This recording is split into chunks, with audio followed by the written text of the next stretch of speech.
with RC Fort Bonifacio Global City and the RC Muntinlupa Business District.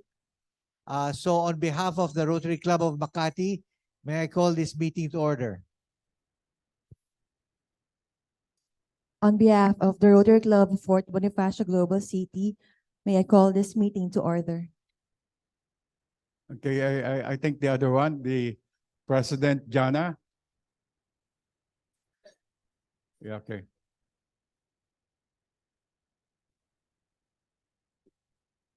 In behalf of the Rotary Club of Muntinlupa Business District, this is IPP Ron Bawagan. I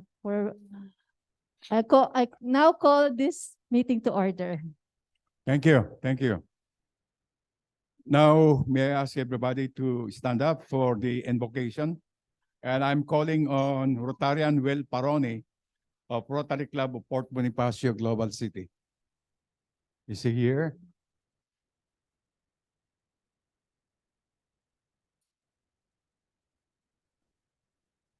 Yeah, you can come here, please.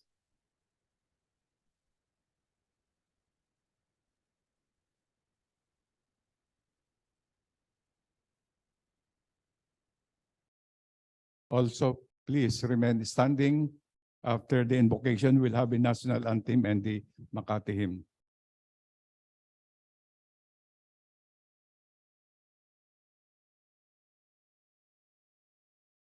Can we all bow our head? Loving Heavenly Father, we come to you this hour, asking for your blessing and help as we are gathered together. We pray for guidance in the matter at hand and ask that you would clearly show us how to conduct our work with spirit of joy and enthusiasm. Give us the desire to find ways to excel in our work. Help us to work together and encourage each other to excellence. We ask that we would challenge each other to reach higher and farther, to be the best we can be. We ask this is in the name of the Lord Jesus Christ. Amen. Amen. Okay, please remain standing for the national anthem and the Makati hymn.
We're the Rotary Club of Makati, and together we stand proud.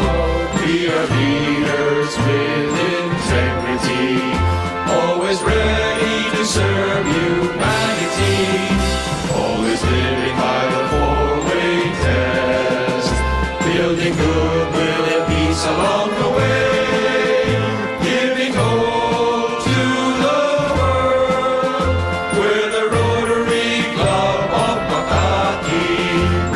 To aid our fellow men, as true Rotarians we live to lead. We believe in service above self, and this is why we succeed. We're the Rotary Club of Makati, and together we stand proud. We are leaders with integrity,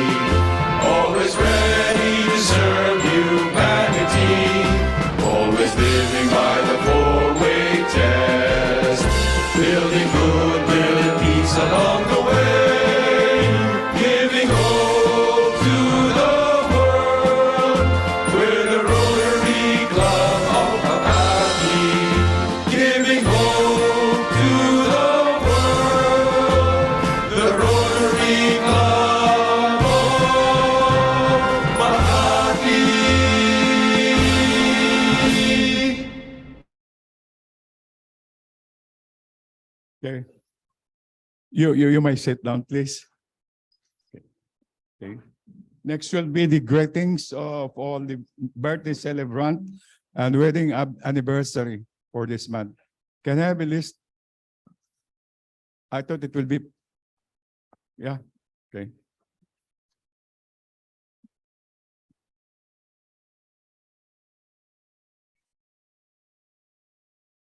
Wala siya. No, mamaya pa. Okay, I'm sorry. I skipped another important activity, which is the reading of the four-way test. May I call on past president, Dr. Luisito Ruiz of RC Muntinlupa Business District. Is he here? Okay.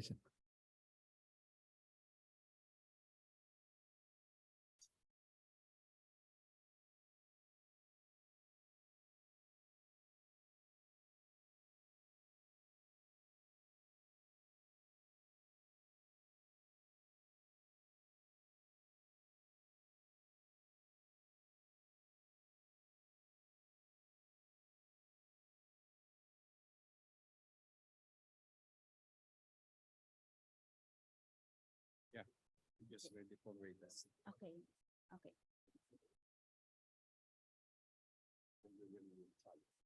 Okay, the four-way test.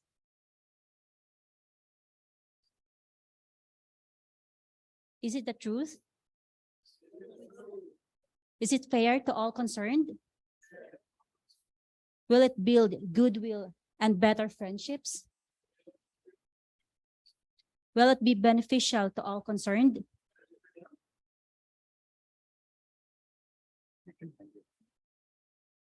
Thank you. Now we proceed for the, okay. Okay. Birthday greetings and wedding anniversary. Nasaan dito? Okay. We have here Rotarians. February 1, Leo De Leon. And Rotarian Wilson Lim, February 1. And for Rotarians, we have Eleanor Tan, February 2. And Marga Akende, February 6. We also have a wedding anniversary for President Michael and Ann Papat Escaler, February 3. Congratulations. We'd like to recognize the following persons who are our guests and dignitaries. Past District Governor Tony Quila.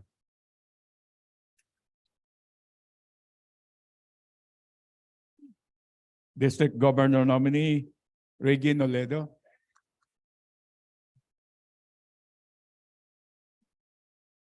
And of course, we will introduce later our guest speaker.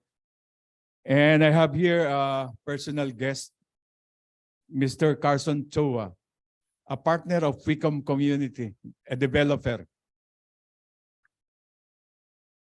And one also of my guests, Ben Cruz of the Manila Times. And attorney John Garcia, also my guest, the president of Quezon Rural Development Bank. We have here also from Rotary Club of Port Bonifacio in Global City. Would like to introduce, okay, the president, Raciel Pajardo. Okay. Rotarian Per John Gomez. Okay. Immediate past president Gen Emel Lang Gomez. Past president Kendrick Koo. Past president Mary Tan. Past president Ed Despedido. Chair Will Parone. President-elect Sandra Ching. Rotarian Sammy C. and Arnold Alberto. From the Rotary Club of Muntinlupa Business District, we have MIP President Jana Benjamin. Okay. TCP Daryl Kair Tembol, past Vice President Luisito Ruiz, TGP Jose Tami Lanosa, President nominee Ronan de la Peña, Robel Agrahan, Elmer Pascual, Rebecca Almendras, and Ron Buwandan. Okay. Welcome to our club meeting, Rotary Club of Makati. And also we have another guest from the St. Luke Hospital, Dr. Alan Rancho, Dr. Benjamin Campomanes,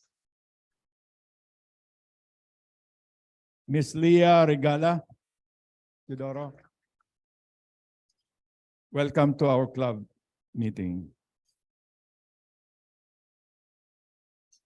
Now, next in line will be the, I'm sorry. Okay. Asan? Wala dito.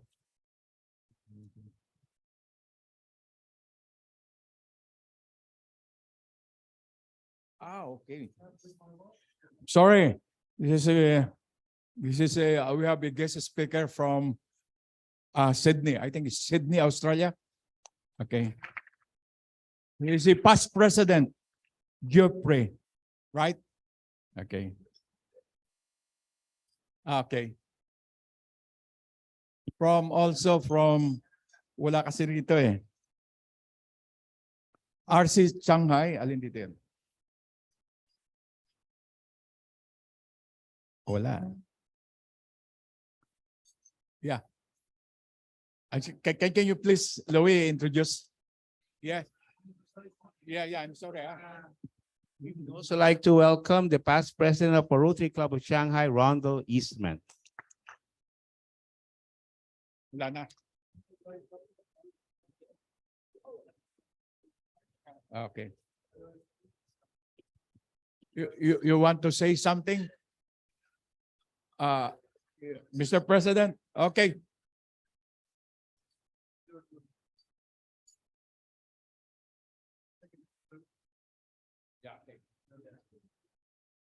Magandang hapon. Kamusta kayo lahat?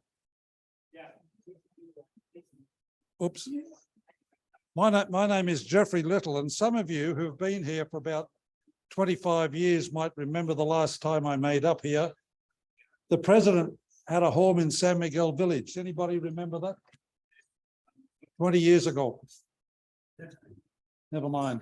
Anyway, greetings from Sydney, Australia. I just thought I'd share with you a quick song from Australia. May I? An Australian love song.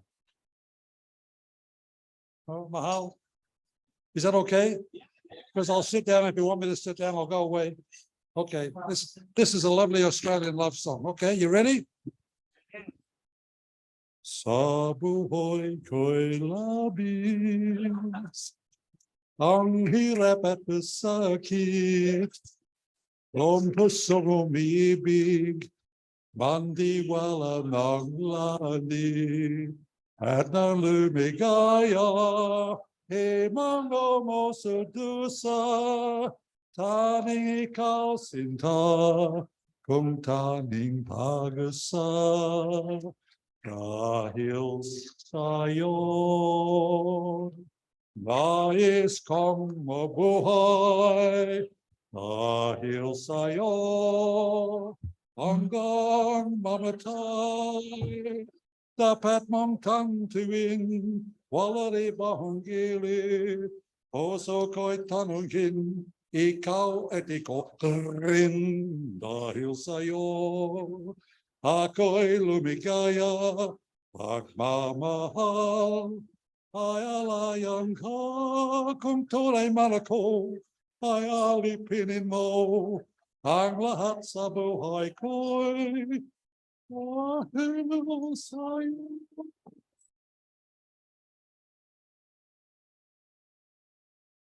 Maraming salamat. Boys, don't clap, just throw money, okay? I won't sing, my police, sa ilalim ng tulay. I won't do that, okay?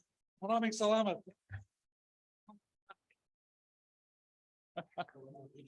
Okay. Okay. Thank you, Mr. Geoffrey. Okay. Okay. Now, may I call on the next on line, Treasurer Tony Lopez, about the Saving Roby project lands and introduction of the Saving Roby project. Treasurer Tony, past president, past. Another future president. Would you like the speech or another song? Mr. Press, your choice. Huh? Good afternoon, fellow Rotarians and guests from Muntinlupa and Fort Bonifacio. Thank you for being with us. I would like to introduce Saving Ruby, the subject of today's signing ceremony. It is the first and foremost internally club conceptualized, internally organized, and not part of any referral by other clubs in the district.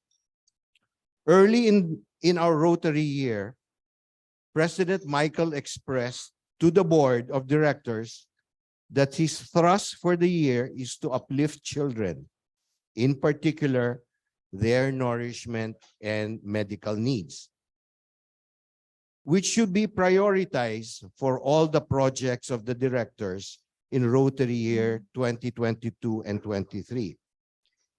After all, saving mothers and children happens to be one of the 6 areas of focus of Rotary International. Projects in this area should be aimed at caring for mothers and children so that they can live longer and grow stronger. The club has categorized medical treatments, such as this one, and missions under Community Service B, headed by Director Andrew Prieto. Under his tutelage, a new medical project was contemplated and will be in effect for the first time in the club's history, which is to treat children who suffer from cancer, acute lymphocytic leukemia in particular. In the Philippines, where an estimated 107 million people live, over 4,700 children aged 1 to 9 years old are expected to be diagnosed with cancer yearly. Leukemia accounting for around 39% of childhood cancers. If we estimate the indigent population at 50%, that would mean more than 900 children each year will be deprived of proper treatment. According to the DOH, Department of Health, leukemia is one of the top 5 killer cancers in the Philippines. And most common in children is acute lymphocytic leukemia, affecting mostly those 2 to 4 years old. Almost finished. Leukemia is a cancer of the blood and bone marrow. Children younger than 5 years old have the highest risk of contracting leukemia. This is problematic for our country, where we have placed high hopes of having healthy, strong, and well-educated children who will be our workforce, mothers, educators, and leaders in the future. With proper treatment, the outlook for kids and teens with leukemia is quite good. The remission is over 90%, where doctors no longer see cancer cells in the body. Most of these kids are treated with proper treatment, the main treatment of which is chemotherapy. So, why saving ruby? Rubies are precious stones, just as children are precious to us.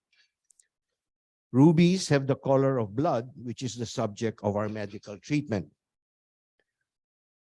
Rubies are also used as a form of recognition in Rotary International.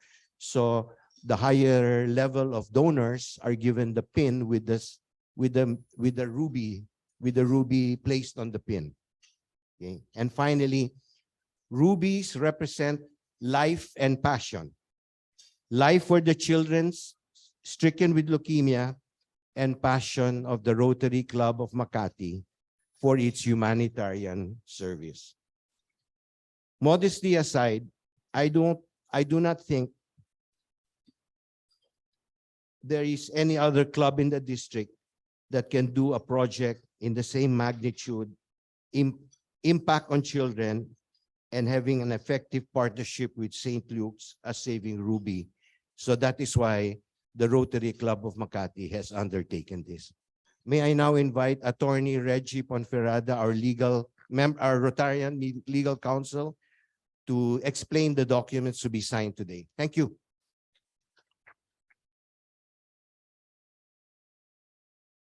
Thank you, Professor Tony. So we understand that this is a high risk, high reward project. High risk in the sense that the success is not guaranteed. Leukemia is a very serious illness, and we really never know if the treatment will be successful. But it's also a high reward in the sense that if successful, we get to save a life. And more importantly, we get to inspire others to also join the project. So to mitigate the risk, we have been very cautious in the preparation of the documents. The first document is a deed of donation between RC Makati and St. Luke's Medical Center Foundation Incorporated, whereby RC Makati will donate 400,000 pesos to the Medical Social Services Program of St. Luke's to help indigent patients.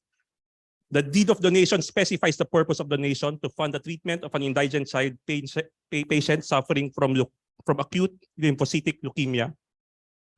The second document is between St. Luke's Foundation and St. Luke's Medical Center, Quezon City, that stipulates that the amount donated by RC Makati will be transferred to the Save the Children All Fund, intended to benefit qualified patients of the Pediatric Blood Disorder and Tumor Unit of St. Luke's Medical Center.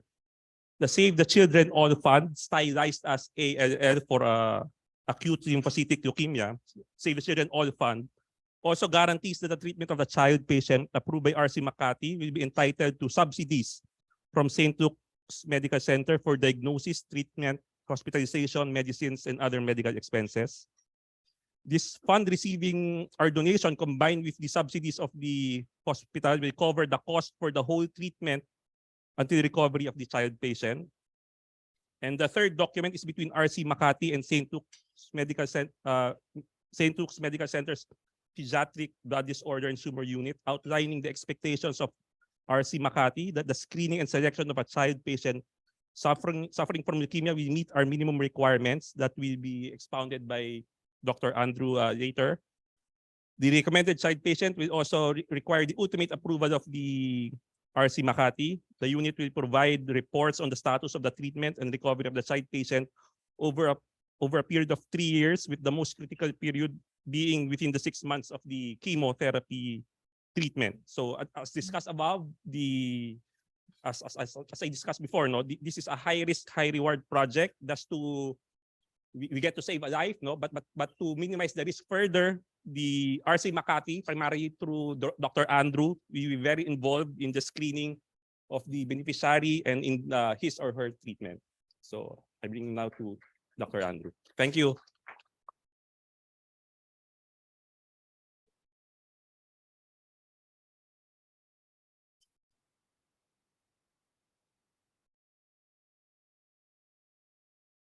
Good afternoon, everyone. Saving Ruby was approved by the board in September last year and ratified the following month.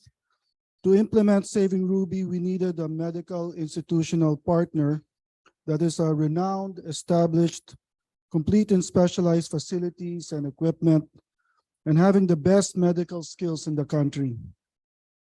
Even if I'm associated with Makati Medical Center and St. Luke's BGC, I reached out to St. Luke's QC that has a unit called the Cesar Tu Lee Pediatric Blood Disorder and Tumor Center. The Pediatric Blood Disorder and Tumor Center will help us identify child patients and screen them. They will recommend a patient for RC Makati's final approval of a qualified patient in accordance with the agreements that will be signed today. The unit shall take into consideration RC Makati's choice of a child below the age of 11 years old, Filipino, belonging to an indigent family with a medical risk condition that could attain recovery or can be cured with treatments covering a period of 3 years, with the first 6 months of treatment being crucial to the cure of the disease.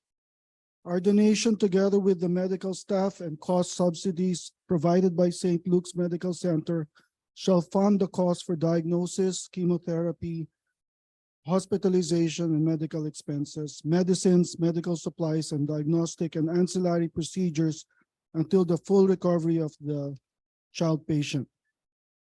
So it is with great pride that I introduce the persons from St. Luke's who will make Saving Ruby possible for RC Makati. Dr. Benjamin S. Campomanes is the current president of St. Luke's Medical Center Foundation, Incorporated. He also holds the position of Executive Vice President and Chief Medical Officer of St. Luke's Medical Center, Global City and Quezon City. He is also a member of the hospital's Board of Trustees, a well-seasoned ENT doctor who has a generous heart serving the poor through philanthropic programs, and a passionate artist that creates contemporary arts through photography. Dr. Arturo S. de la Peña is a surgical oncologist who graduated top of his class and ranked 6th place in the physician licensure examination. In his batch, he established St. Luke's One Health System after he assumed the presidency in 2017. He received the award of Hero of the Year during the Gawad Filipino Awards in 2020. Due to conflicting schedules, Dr. de la Peña will be unable to join us this afternoon, but he has pre-signed the documents for today. Next is Dr. Alan Racho, who is section head of the pediatric hematology at St. Luke's Medical Center, Quezon City and Global City. Concurrently, he heads the pediatrics blood disorder and tumor unit of St. Luke's Medical Center. He was the president of the Philippine Society of Pediatric Hematology and Blood Transfusion, and he did his residency in Philippine Children's Medical Center and his fellowship at the Hematology Children's Medical Center and at the MD Anderson Cancer Center in Houston, Texas. He is section head of the pediatric hematology at St. Luke's Medical Center, QC and Global City, and concurrent director of the Cesar Tu Lee Pediatric Blood Disorder and Tumor Unit. Finally, Ms. Leah Regala Chedoro joined St. Luke's Medical Foundation as its program director September 2022. Prior was head of marketing services and intelligence analytics group at Philippine National Bank. While at PNB, she also headed its corporate social responsibility unit.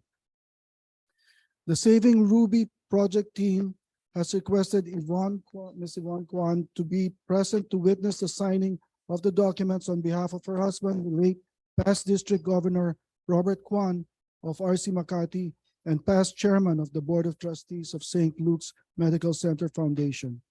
To him, we dedicate Saving Ruby and our partnership with St. Luke's. We now invite all the signatories to the ceremonial signing table.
Hello.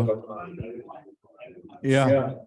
Congratulations, Mr. President.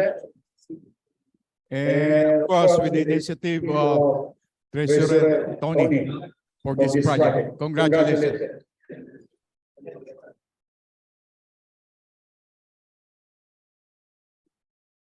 Yeah.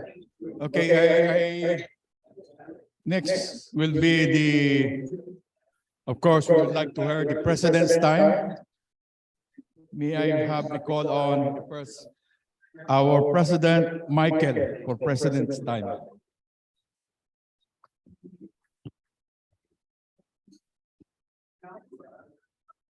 Good afternoon.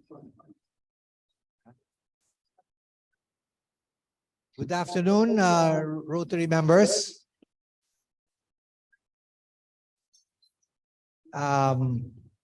I'm happy to report that last January 20 to 22, we flew to Puerto Princesa to join other Rotarians in District 3830 for the mid-year review. It was 3 days of fun-filled swimming and joking and laughing, and we were very nicely hosted by MIP Joseph Garcia. I was thankful that Chief of Staff Ron Dotario and past President Reggie Nolido, as District Governor nominee, was also there. 2 days earlier, Ron Dotario flew to Brooks Point to join a relief mission on January 19 that served over 400 families affected by the flooding in partnership with Brooks Point Bible Church. I would like to thank District Governor nominee Reggie and Chief of Staff Ron for accompanying me on this trip. Our RC Makati Babies Program, a club-initiated project which started in November at the Rotary Homes of Parañaque, continues on its role. Allow me to share with you the RC Makati video news on the project.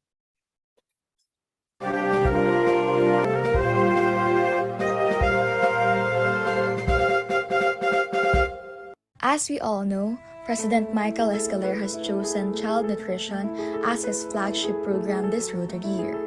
This focus has found tangible expression in RC Makati for Babies, a supplemental feeding project at Rotary Homes in Parañaque. The project was launched in a simple ceremony on November 9, 2022. 2 months after its launch, the project proponents were back at the Rotary Homes compound in Parañaque on January 23. Present in the activity were President Michael Escalera, Director Baum and Amy Villatuya, Rotarian Boy Arteche and Ann Menchid Ordoveza, who had conceptualized the Mingo Meals project and is at the forefront of efforts to see it through. Now on its 3rd month of implementation, the project entails the distribution of powdered Mingo Meals to the 68 kids who are malnourished, 55 from PAR 1 and 13 from PAR 3. The program design calls for monthly delivery of the meals to the kids to their place of residence. In a simple program emceed by RCC PAR 1 President Imelda Abriga, President Michael expressed delight at seeing the children much healthier and active compared to the preceding month. Masayaan kami ang uli na nandito kayo lahat at ang mga Rotary members namin. Bigay na bigay sa vision para umangat lahat tayo. Palakpakan natin sila. For her part, Ann Menchid described to the parents the contents of the good food bag that were distributed to them. Honey, oatmeal, miswa noodles, sardines, kiat-kiat oranges, taro or gabi, eggplant, bagu beans, tomatoes, and papaya. This third month run also occasioned the introduction of a new project component, Love Share Meals, under which Anne Smanshit and Amy showed the children's parents the step-by-step preparation of a dish called tinolang lugaw and a drink of calamansi juice with honey and coriander. This new feature is designed to encourage the parents to prepare low-cost but nutritious dishes for their families. Thank you. Also, last January 25, the nutrition program in partnership with Caritas Manila was launched. The nutrition project will benefit 100 malnourished children and an equal number of pregnant or lactating mothers from financially challenged families in Tondo. I would like to thank IPP Louis Asioche for being there to represent the club and overseeing the progress of the program. Thank you, Louis. We hope also that you and your aunt can join us in an annual celebration of Valentine's Day on February 13 at 6 p.m. at the Camagong Room at the Manila Golf Club. The theme is Wine is Red, Violets are Blue, which clues us in the color scheme for the evening. I am sure we will have a lovely evening with games and entertainment and a fine dinner. I would like to thank PP Carlo and Kat Rufino for accepting the task of organizing this event. And finally, we just heard the good news last week from PCNC that our application for donee institution status has been approved by the PCNC board for a 5-year accreditation. The next step is to secure a BIR approval. I would like to thank the current board, especially Treasury Tony Lopez, in particular for heading our team in the evaluation meeting with PCNC. With this PCNC accreditation, we can carry on with our humanitarian service program with a nay pause, the better for us to keep delivering the assistance of our needy kababayan need at every turn. Maraming salamat. Thank you.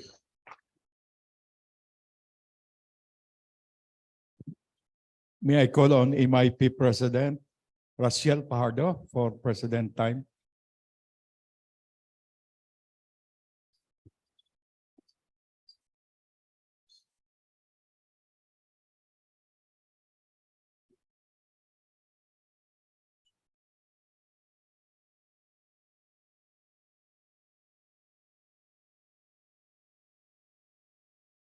Okay.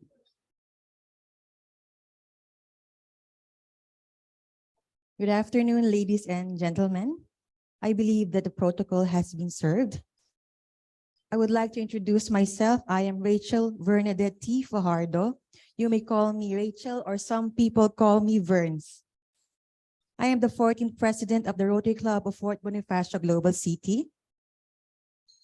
First, I would like to thank you, my classmate, Mike Escaler, Gov. Reggie Nolido, and Chief of Staff PP Ron Dotaro, and the Rotary Club of Makati for inviting our club to have a joint meeting. It's our pleasure to be here. And to the Rotary Club of Muntinlupa Business District, MIP Jana, Dr. Luisito Ruiz, and members, it's our honor to have a joint meeting with you. 7 months have passed. We just finished our mid-year review in Puerto Princesa, Palawan. All of us had a great time. We reported our accomplishments for the last 6 months. I am very happy because I didn't know that time is so fast and our club accomplished those projects already. In our midterm review, we had our team building, had fun while learning, and had many fellowships together with the MIPs.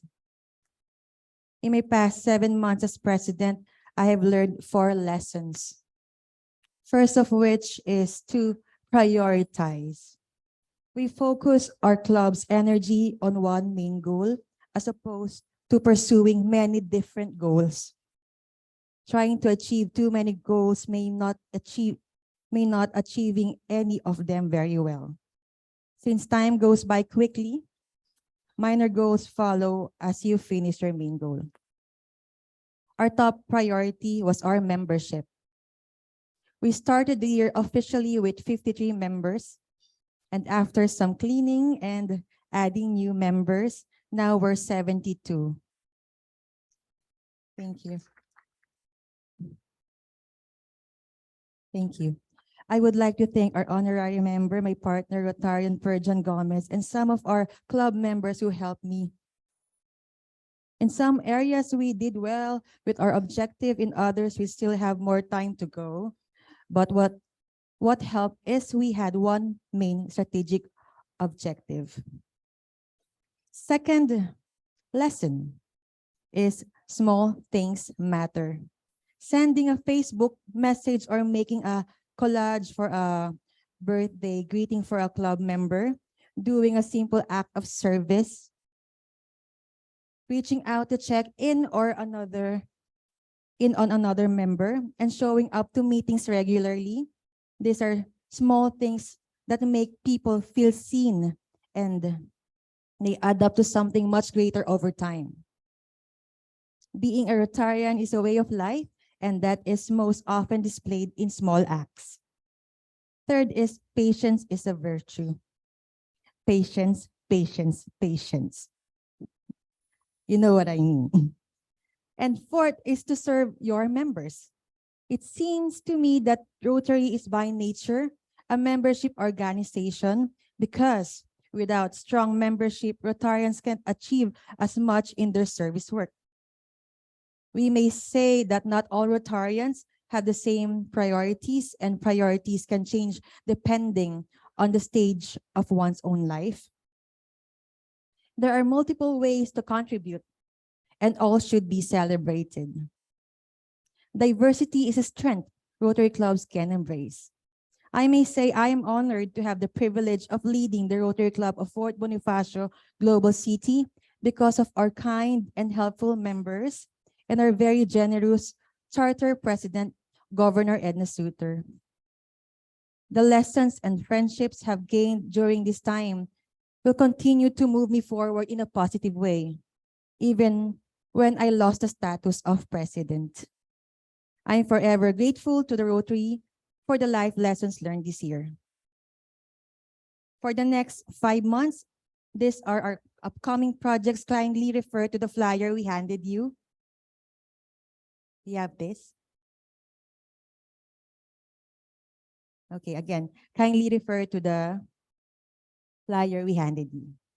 For the next 5 months, our coming project this February is Pagmamahal, Kantahan at Kasiyahan para sa mga kabataan ng Child House and Gawad Akap Parangal Kapayapaan with Peace Dialogue Dub, Bridging the Peace Divide on March and May. Pagmamahal, Kantahan at Kasiyahan para sa kabataan ng Child House is a mini Valentine concert, a gift for cancer patient children. It will be on February 21, Tuesday, in Child House, Ermita, Manila. RCF BGC's homegrown Rotarian talents and friends will perform for the cancer patient children and their parents. Performers are yours truly, MIP Rachel Verns, with Rotarian Perjan Gomez and Rotarian Robert Dave Billones, champion of Arizona Got Talent, Rotarian Patrick Dave Clark, tenor, Rotarian Maxine Itumay, soprano, and presidential saxophonist Chino David, who is a volunteer. Performer slots are still open. You may want to perform. Join us serenade the cancer patient children and their parents. There would be a special performance coming from the Bible Prayer Worship RCF BGC's ukulele children class. Apart from the mini concert, you will have a dental mission led by Philippine Academy of Aesthetic Dentistry doctors, headed by their president, Dr. Gat Banton, and RCF BGC's past president, Dr. Ann Gutierrez. Dr. Shaila Nunez, our Miss Rotary candidate, who's also a dentist, will also join the dental mission.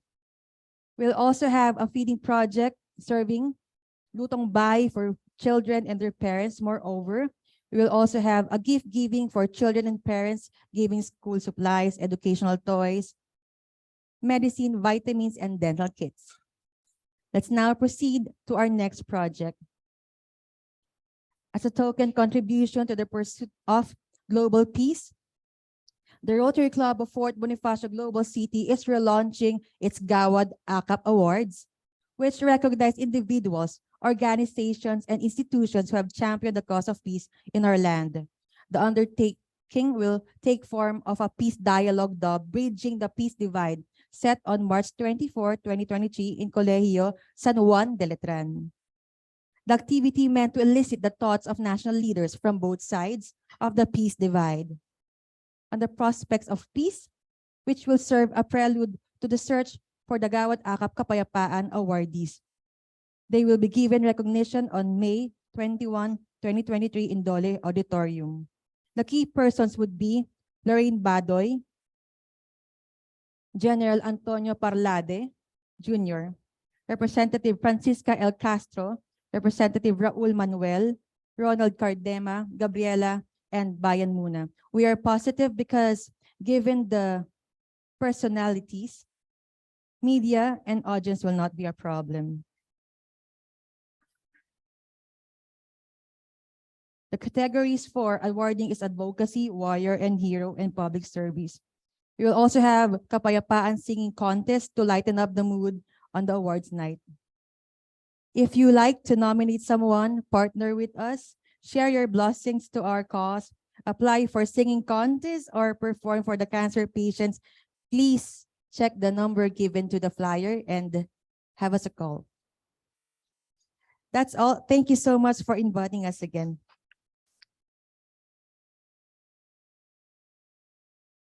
Thank you. Next will be the MIP President, Jana Benjamin, for President's time.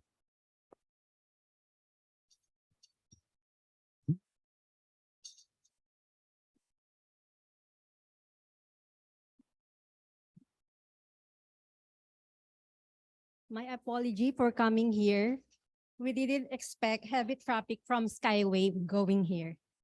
First and foremost, I am MIP Joanna Benjamin. Just call me Jana. As a PIP Club President of Rotary Club of Muntinlupa Business District, I would like to express how honored, privileged, and humbled I am to be invited together with the prestigious club of District 3830, of course, no other than the RC Makati. Thank you, Gov. Attorney Reggie Nolido and classmate Michael Escaler. And of course, joint meeting with our mother club, RC Fort Bonifacio Global City, with my classmate Rachel Burns. Rotary Club of Muntinlupa Business District has always been an incredible club that does incredible things. These are the accomplished project. The global grant, CRRT machine donated in Osmon, Hospital ng Muntinlupa. District grant provided thermoscan and BP apparatus to barangay health workers will implement soon. And our signature project supporting abandoned children in Muntinlupa. Develop urban farming in Muntinlupa, Boys Town. In partnership with Kabuklod Foundation, supporting their educational scholarship program for the underprivileged students. And also, I would like to take this opportunity to promote with regards to our fundraising souvenir magazine. I am very hopeful that you can contribute and share the success story or advocacy using our magazine. The proceeds of this project will be used to support our underprivileged students. Please send us your write-ups it's only 5,000 per page, your support will go a long, long way. I know that we are inspired for the coming year, and we imagine that all are as well. Thank you very much. Mabuhay tayong lahat, and enjoy Rotary.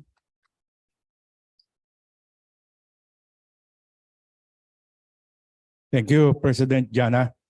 Okay. Now we come to the highlights of the introduction of the guest speaker by our past president and lifetime member of our club, past president Cesar Campos.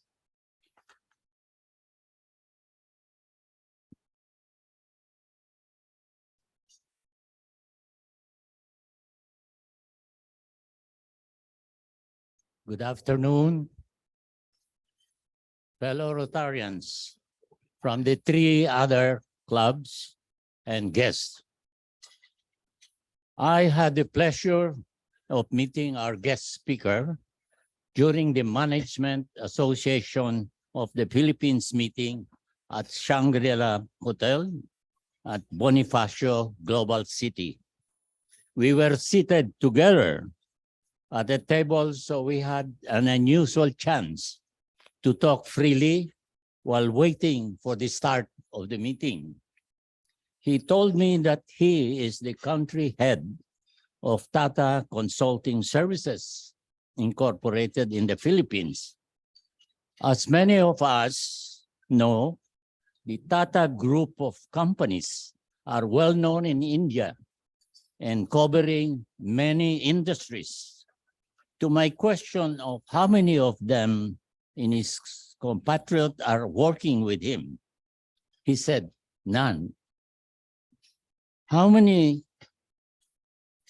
of the employees working for your company? Another surprise, 4,000 Filipino, talented Filipino, 4,000 of them. And the TCS had been recognized as top employer of the Philippines for the 5th year in a row by the Top Employee Institute. As you can see on the kaunlaran, his wide experiences in many fields and many awards that were given to him speaks very well for being the country head of Tata Consulting Services in the Philippines. In 2019, the company also received an achievement award at the 4th Asian Indian Business and the award given by President of India. The last surprise to my question is that, have you heard about the Rotary Club of Makati being the best and biggest club? He said in resounding voice, yes. So I followed it up to the second question. Do you consider joining the club? And he said, yes.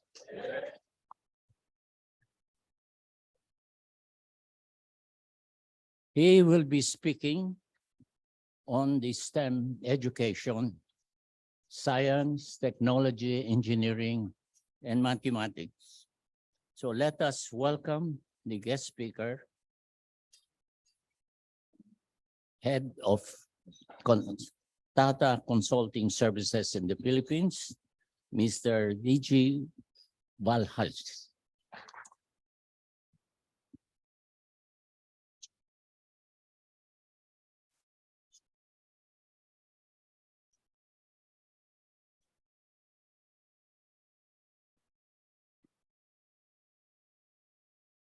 So good afternoon to everyone. It's a sheer pleasure to be present here and speak in front of this collective wisdom that I don't think we'll ever be able to match with. But having said, I have a role to play here to give you a brief of our organization, which I will. To begin with, Mr. Cesar Campos, I would like to thank first and foremost from the bottom of my heart to really invite me and the informative chat that we had in the first time. I didn't know what to expect when I walked in, but slowly it started crystallizing and translating to what it is now. I feel a forum which brings together a common cause and works together to serve the community and the society that we all belong to at large. And that gives a segue to our organization ethos and philosophy. I'm not sure if, is there a presentation which is up? Okay.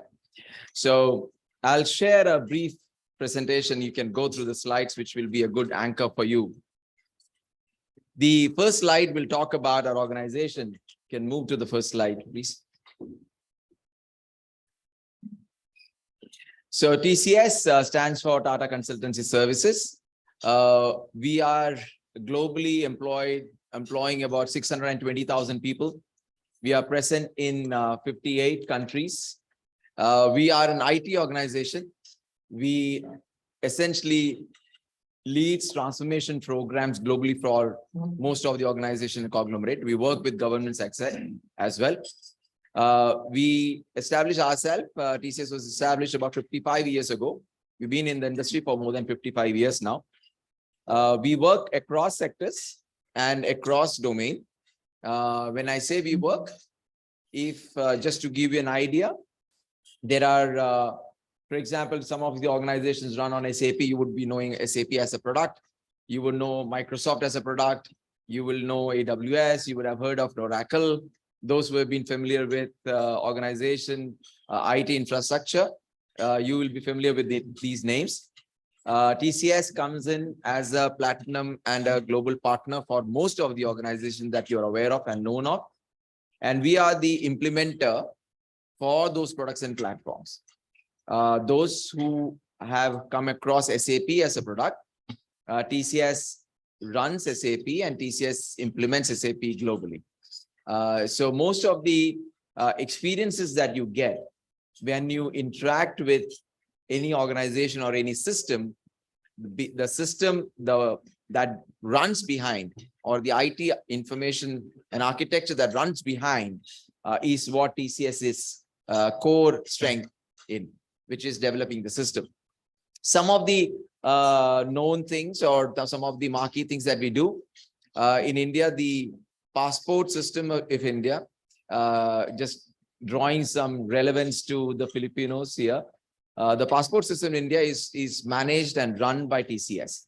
So today, TCS has completed 10 years of managing passport system for Indian citizens. We issue about 10 million passports a month. Renewals happens in 48 hours, and the new passports get issued within 1 week, including police verification. So how does it happen? That's completely interrelated, interconnected. Everything is online, and hence the experience for the citizens. So when an Indian passport is issued, that's TCS, which is working behind the scene to make that happen. So that's just to give you an example of what we do. Similarly, there are banks. The single most largest bank in the world from number of branches perspective is State Bank of India. The number of branches of State Bank of India is the largest across the globe. Today runs on a TCS enabled system and platform. So when you walk into the branch and when you experience a banking experience, the back end is taken by TCS. That's what TCS is all about. Moving forward to the next slide. We come from an organization or a group called Tata Group.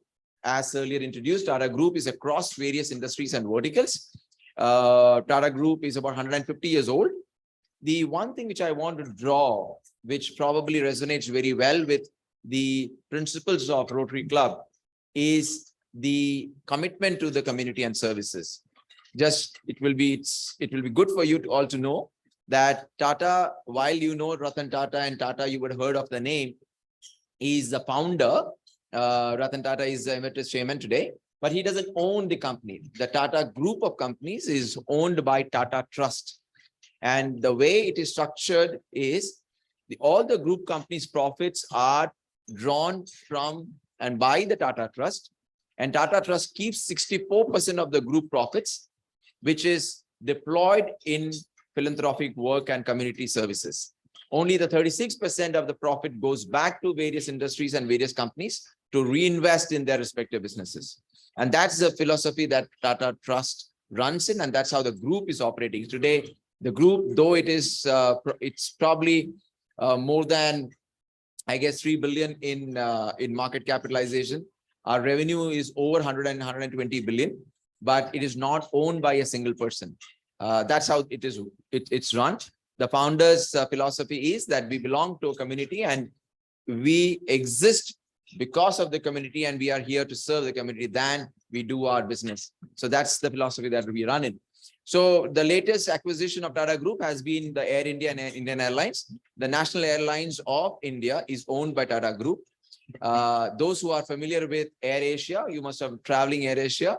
You will be happy to know that, or you'll be surprised to know that that's also owned by Tata Group. That's the latest one.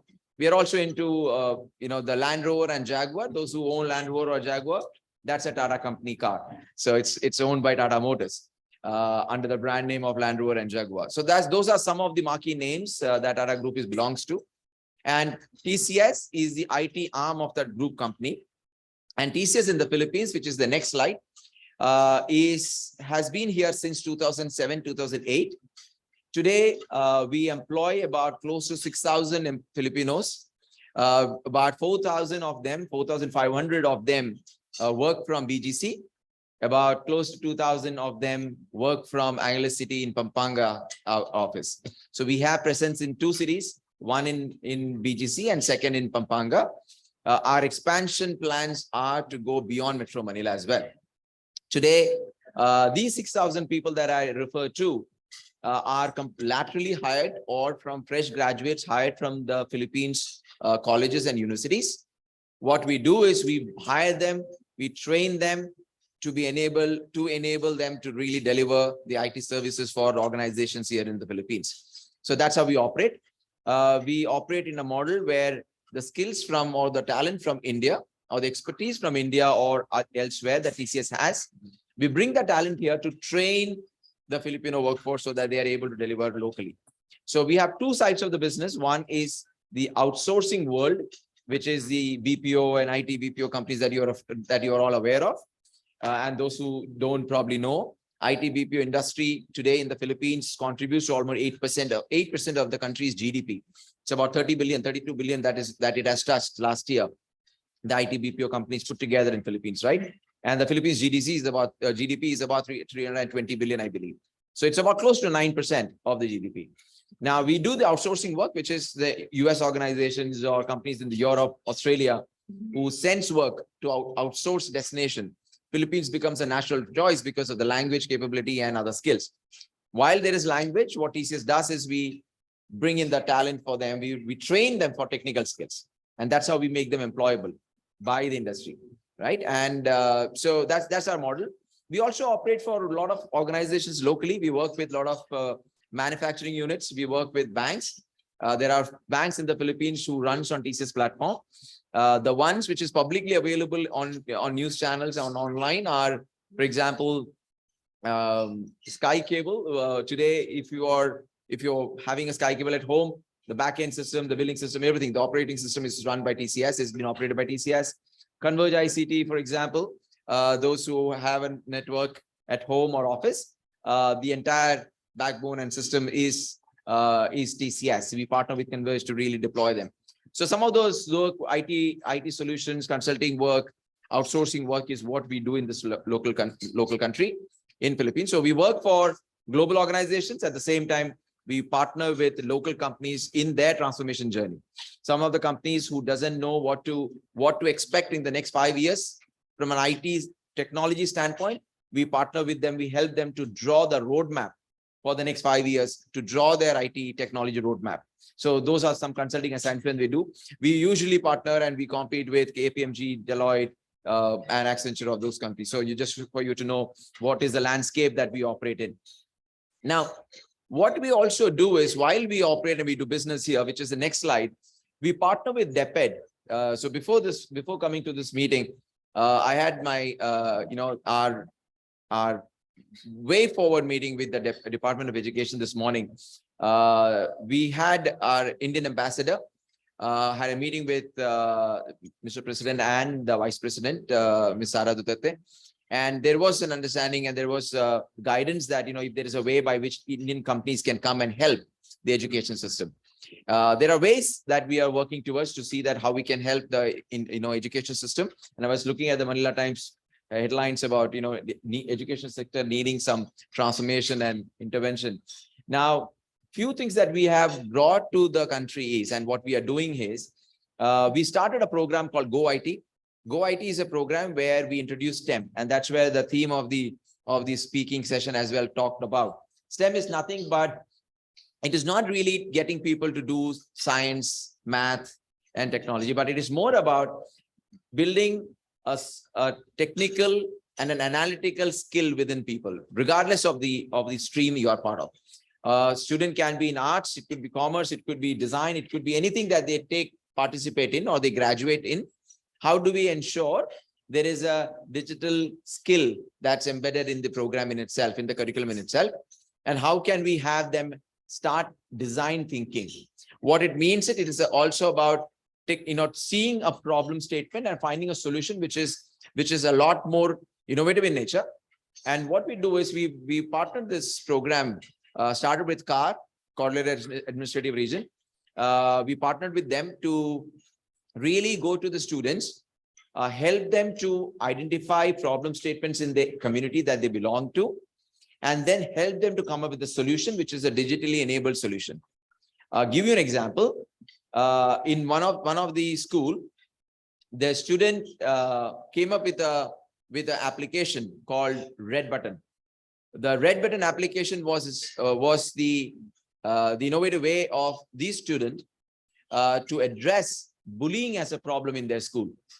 In this particular school, the student's older sister had an issue with bullying in the school, and they did not know how to get a help from when there is a bullying. So that was a problem statement. And through the design thinking and through the workshop, we helped them to come up with a solution, which was a mobile application, which resides on their phone. And if anyone sees, witnesses, or experiences, all they need to do is press the red button on the application, and then the administration, teachers, friends, or nearby people get notified. And at the same time, the application also sends a signal about where that student is at this point in time located. So a help can immediately reach. Now, this is very localized problem statement, and they came up with a localized solution. What we did as TCSS is enable that solution to form in a way that it can be deployed and it can be utilized. So there was a mobile application that was brought up. We help them to code. These people have never coded. We do a training for 5 to 6 days to really help them to code them and then bring the application to life. And those are real applications which can be used and which is in use. We also help them to monetize these solutions wherein they can make it as a business proposition and make money. We also help them to see if they can file patent in these spaces. Moving to the next slide, we'll talk about, it just gives you a few random numbers about what is the coverage that we have covered. So if you see, we started in 2021 with about 300 students and 20 schools that we reached in CAR. We followed that with last year with 1,700 students who were reached and about 100 plus schools that was participated in this program. Last year, we did it in Western Visayas. We did it in Iloilo. This year, our plan is to roll out this program in Mindanao and then go beyond. So our idea is to really go to the provinces and regions where we partner with the DepEd regional directors, and then we go and reach the students. And here, what we essentially do is the students then generate interest in STEM education. The reason why we are bringing in STEM is for two folds. One, in the Philippines, when we go and hire people, what we realize is while there are a number of graduates who come from the school and colleges, there is a gap between the graduates knowing theoretically what the subject is, and applying that in the real world. The applicability of that knowledge is where we find the gap. The employable pool does not match the actual number of graduates that come from the colleges and universities. So we find there is a gap between the number of graduates and the employable pool. The STEM program is nothing but bridging that gap, because we need a lot more skills and design thinking and education, IT skills required as we move forward to the next era, which is the next decade. The next 20 years, as if you read various reports in World Bank, published by World Bank or IMF or ADB, will suggest that the next decade is about the Southeast Asian decade. The growth is not going to be westward.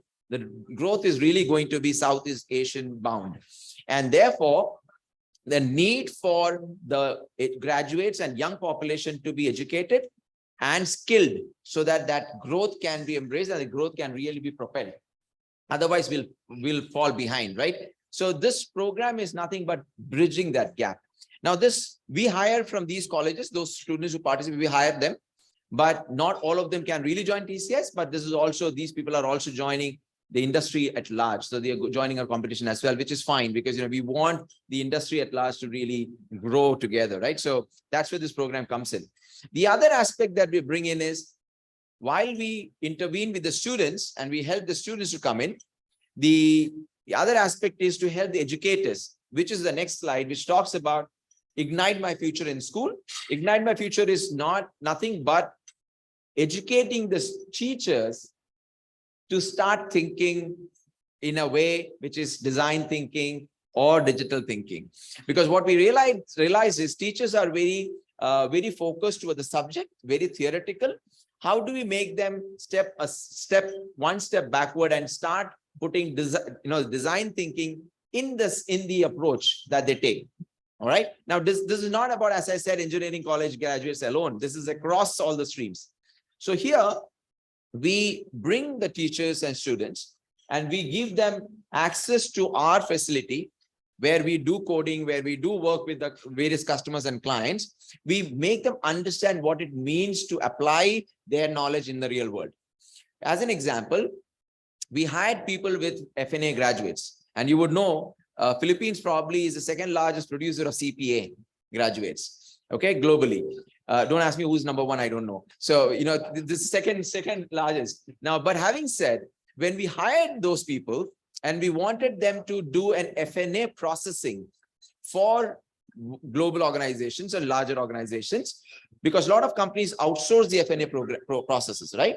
The billing and the audits and account receivables, account payables. When they have to apply that, we found that they lack knowledge and they lack the experience to do that. They don't have the knowledge really how to apply it.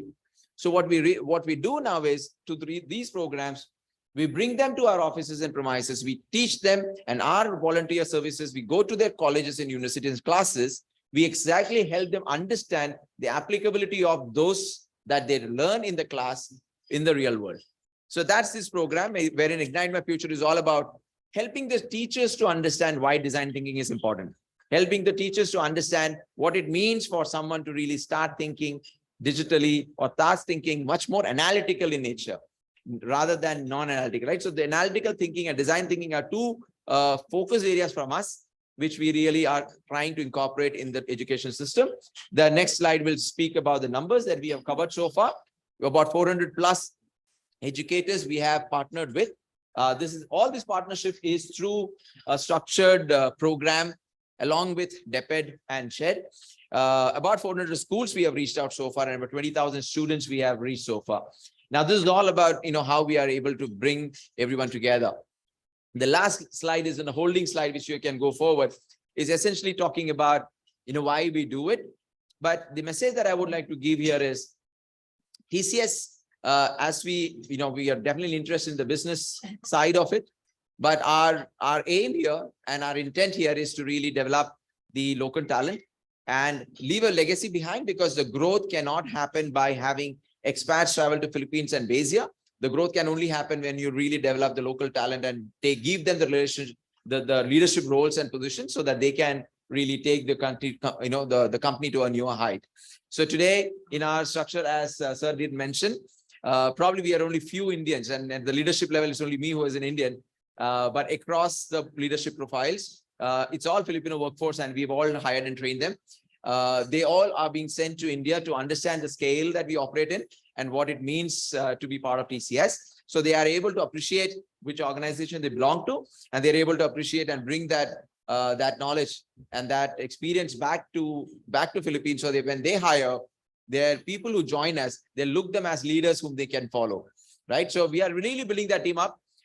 It's great to be here once again, and it's great to share what we do here in the Philippines. And it will absolutely great to see how probably some of the initiatives that you take as a club member and as a club, if there is a way that TCS can help and partner, not necessarily from a business standpoint, but also from a more of a cause to serve the community standpoint, because that is something that we believe in, and that's the ethos that we love to live by. So on that note, once again, thank you for your attention. Thank you for everyone's presence here, and thank you for having me here. Pleasure. Thank you.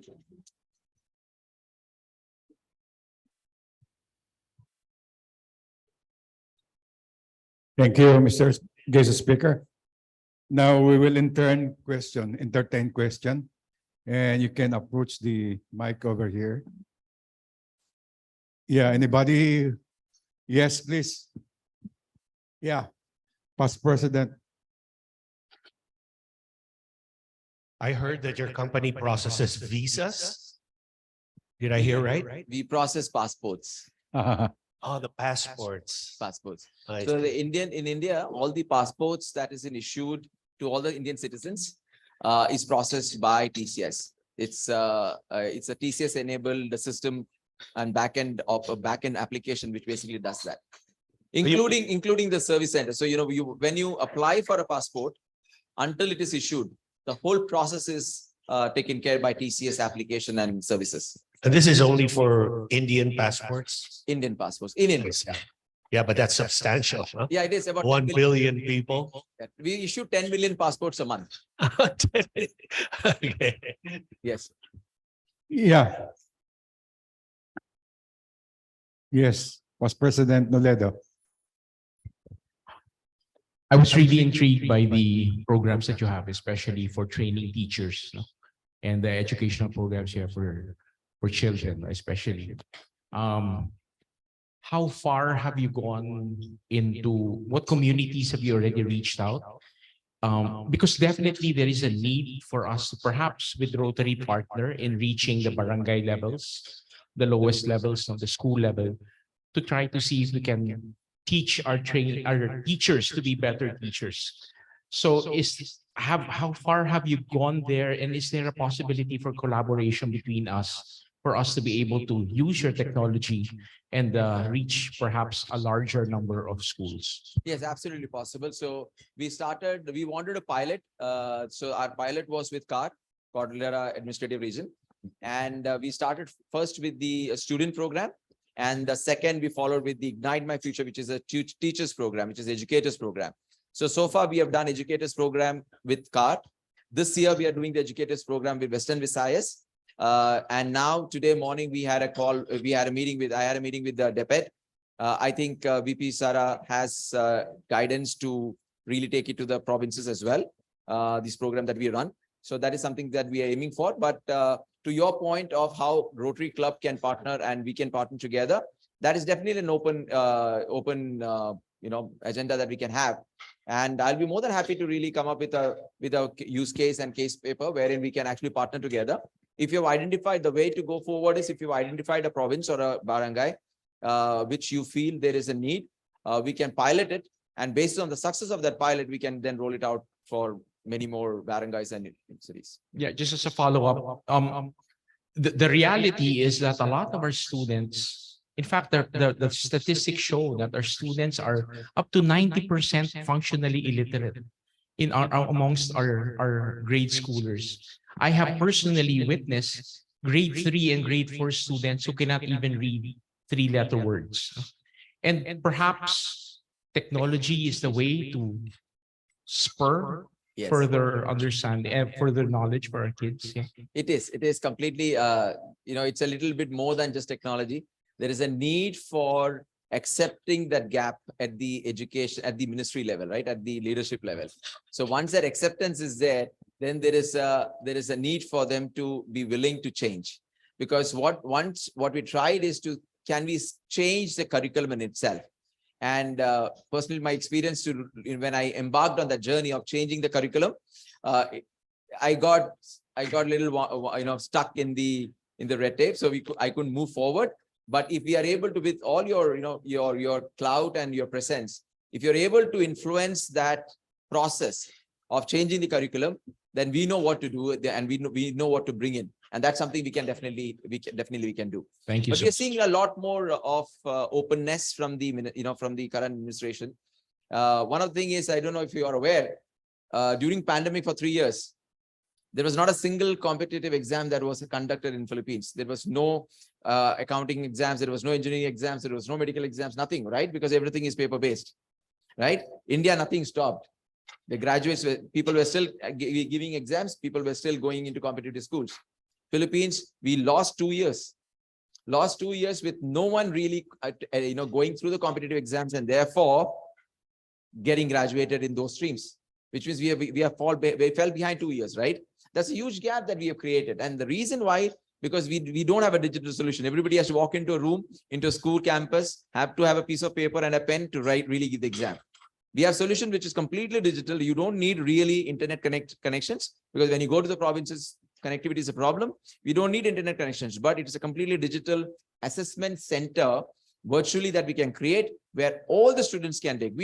We have conducted 200 million exams on TCS platform and applications across the globe, India being one of the largest. So we have proposed that this morning. There is a follow-up with the Department of Admission and Department of Assessment within the DEPED and SHED to see what viability of that solution. But we have solution. It's just that we need that acceptance to take it and deploy it so that these gaps can be bridged. Thank you.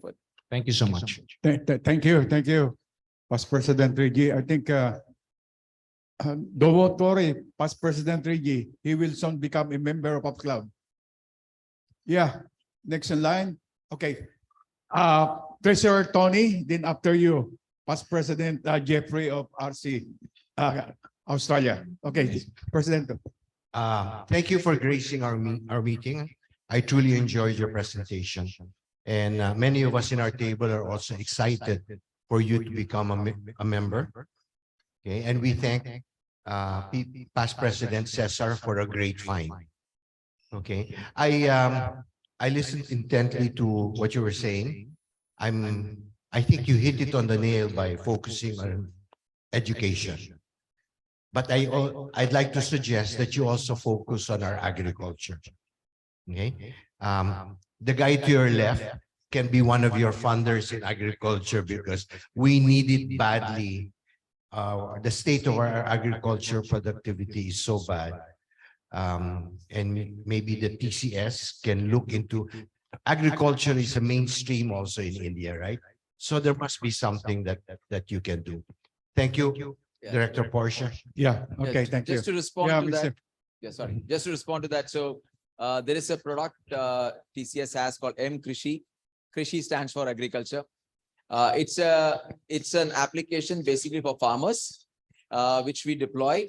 And what the farmers get is, through satellite collected data and information, we collect the information, we give the farmers specific guidance about everything that they need to do from a crop standpoint. When do they need to water? When do they need to plow? When do they need to harvest? When do they need to serve? What is the weather condition? The whole thing is on their palm.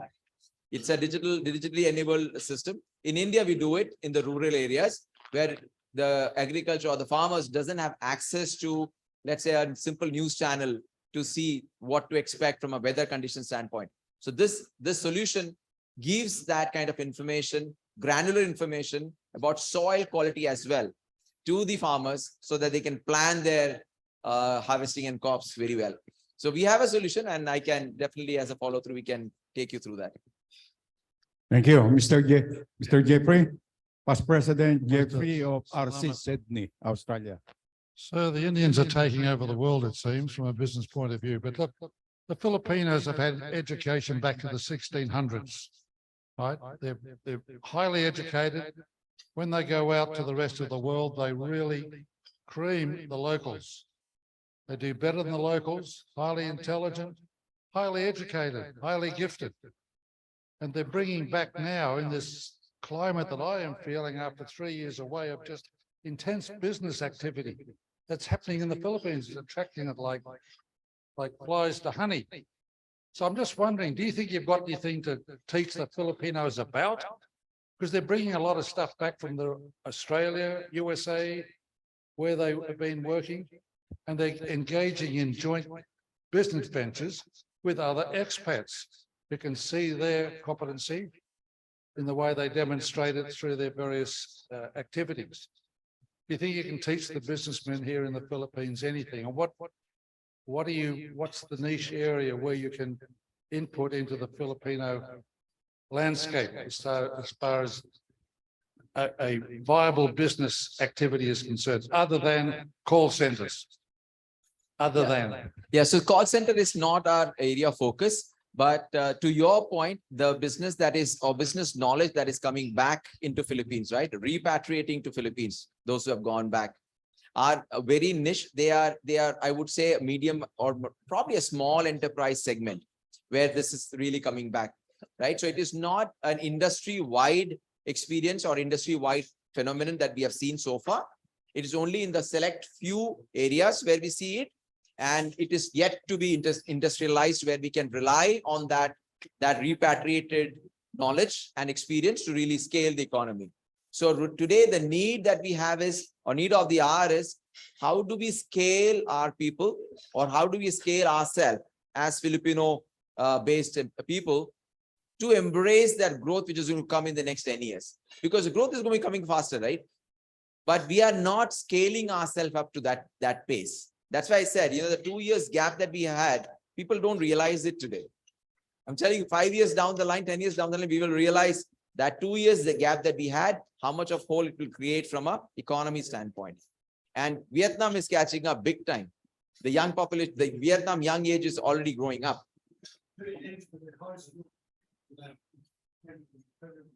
Yeah, now, yes.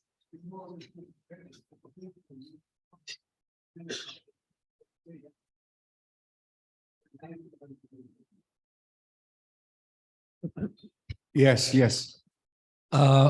Thank you for the presentation. I think all of us look up to India because of how you develop your university system. Okay. Now, my understanding of the IIT, Indian Information Technology University System, it's something on top of the other standard universities. Is that separate? And then how did you get into that, and how broad is it really? And how are you tapping India so large? So you're all over the place. So there are many of branches of this university that is producing this IT wave of generation that is now all over the world. Could you get a few words about that? ITT. Yeah, so Indian education system is one, the number of avenues for education, colleges, universities are pretty large. It's across the states, and every cities has it. For example, where I grew up, any stream of education that I want to pick and choose, I didn't have to go through any application process, donation fees, referrals, nothing. We don't do that. It's a straightforward competitive examination. You compete with others. Once you are through and there is a certain passing criteria, you clear that. The school or colleges are supposed to give as many seats as the people have qualified. And the government funds and government ensure that's regulated. So in our school, for example, there are 60 seats. I'm just giving an example, right? If for 60 seats for physics honors, if there are 60 seats, but there are 90 people who are qualified for physics honors, our school will ensure 30 more seats are added to the system. So those 90 people are catered and given the physics honors education. So that's how it works. And the higher end technology, which is called IITs, Indian Institute of Technology, is founded by Tata Group long time back. Today, which is one of the leading institute in the world. IIMs are the institutes which is basically producing managers, management graduates. Now, these are on top of the schools and universities and colleges. School, university, colleges, which focuses on your higher education, which is your engineering, math, medical field and everything. That's one set. The technical schools and everything is a completely different structure altogether. That's why there is such a competition. So your government is able to respond that fast for shortages of desks and chairs and classrooms? It's localized to respective schools and the states. So I think here everything is centrally controlled, right? There a lot of thing is basically decentralized, and it is given, empowerment is given to the local schools. So my school, where I graduated my school had the empowerment to decide how many seats they should have for a particular street. And they will can fund it. Your local government can fund it. Yes, the schools can get it. Okay. Thank you. Any other question? Amigo Rodrigo. Yes.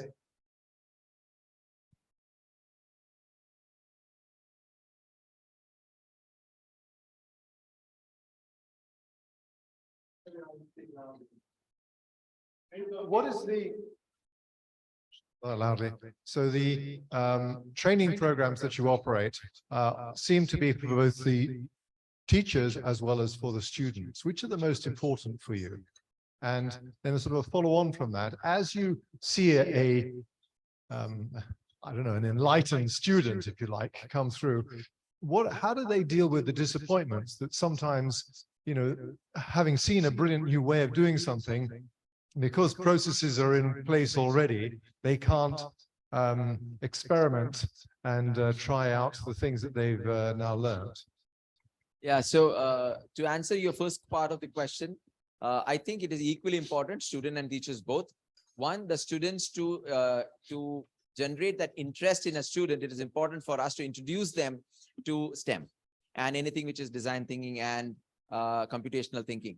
Once they are introduced, they generate interest. 90% of the students whom we surveyed post our program said they would like to pursue their career in STEM, one of the STEM streams. Now that talks about the interest that has been generated. But once the interest is generated, you need counselors, teachers who can educate them and teach them, and they can actually take them through. Someone has to hold their hands and take them through. That's where the teachers program come in. So teachers needs to really know what a computational thinking would mean, because they are very focused towards subject and very, very traditional way of teaching. So that's for the teachers program come in. Disappointments are there. And that's something that we need to work with the schools to manage. What as an organization, as part of this program we do is, we give avenues to all of them. Not necessarily that those who have really scored well and those who have done really good application rollout or etc. are the only ones who have given a chance. But people who have not really been able to go through the system, we still give them a chance to really get employed either by our company or get employed by any peer group within the industry. So from a program standpoint, there is one more element to it, which is navigating through the education system, the current curriculum, right? That's where, you know, we need influencing the government or the educators and the dependent heads to really change the curriculum, because today the curriculum has not been completely revamped. There's a need to reform it, which is something which we'll have to collectively work toward. But that gap still remains. That disappointment still remains. Thank you. Can I am I allowed to ask another question? Yeah, just in terms of the age, when do you capture or want to capture the imagination of somebody to move into a STEM subject? 13 to 15 years. Yeah, okay. So well before they get to Yes, graduating. yes, Yeah. 13 to 15 years. That's the right time. Yeah. Do we have any question? Yes, Did I hear you correctly that you have worked on the farmers in the Philippines? And may I know who is paying for that? Oh, I see. Okay. No more? Shall we end the question and answer? Okay, I just like to inform everybody about India, okay? My company is on design consultancy, and we have architecture, engineering, and also on the master planning. And we usually use design software coming from India, which is the ATABS and the BIM. The inventor or the one who create that design software are all come from India, like also Civil 3D. Yeah, that's why I know about India technology. And without you knowing it, I have an Indian doctor who treated my lung cancer in year 2000. And that technology, which is different from us, they use homeopathic medicine. Recently, I was diagnosed with kidney failure. And immediately I called my doctor in India, in Kerala, okay? And he treated me, and my creatinine goes down and it become normal. Now it's now normal. But I am a candidate for kidney or dialysis, okay? That's how good India is, okay? Now, any other question? I think no more. Okay, I think we should now proceed to the response of the president. Okay. President Russell. Oh, I'm sorry. It's in the program. President Michael first. Okay. It's in the program. Thank you very much for a very, very exciting presentation. What's very interesting for me about this is that here's a company that gives 65% of their profit to charity and 35% they reinvest it, and look how they've grown. I think it's really the ethos of the founders that really very passionate about being an instrument of goodness and promoting other people's interests, right? So I just want to I look very much forward to seeing you as a member of our club. And I thank you for opening our eyes to a nicer and a better world. Thank you. Now,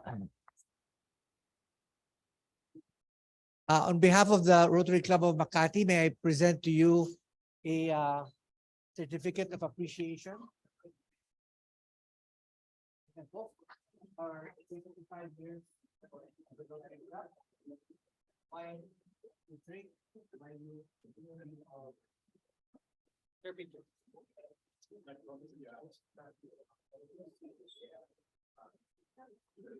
Now may I call on President Rach to give her remarks.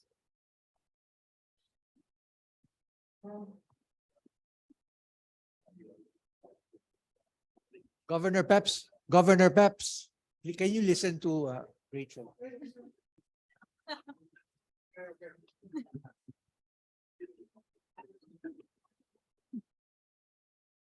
Thank you, classmate Mike Escaler. First, I want to compliment Sir Shiju on your talk. It was very relevant, clear, and factual.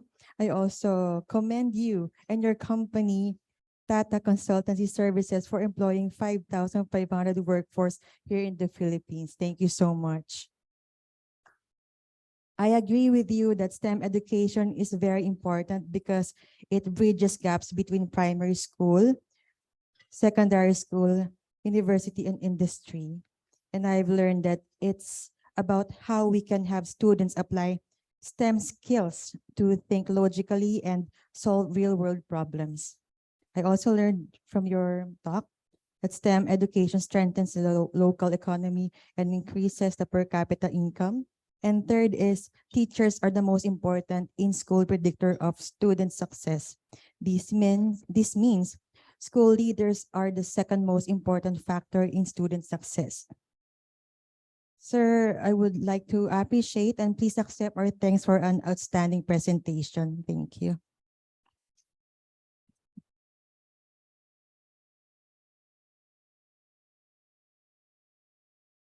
Yeah, Ms. Jana, please.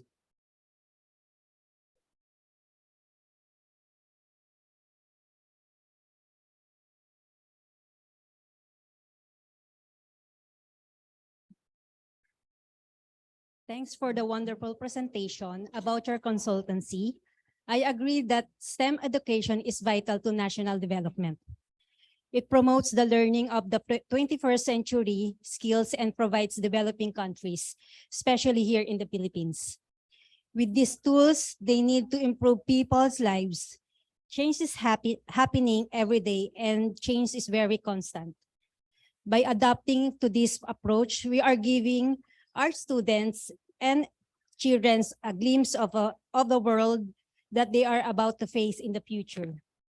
At the end of the day, our children will always be our future. Thank you so much. Now we come to the adjournment of the three past president, the president.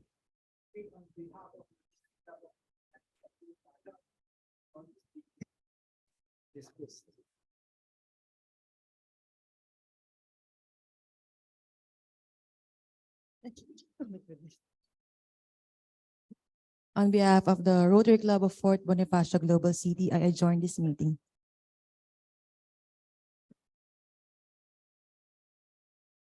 In behalf of Rotary Club of Muntinlupa Business District, I call this meeting adjourned.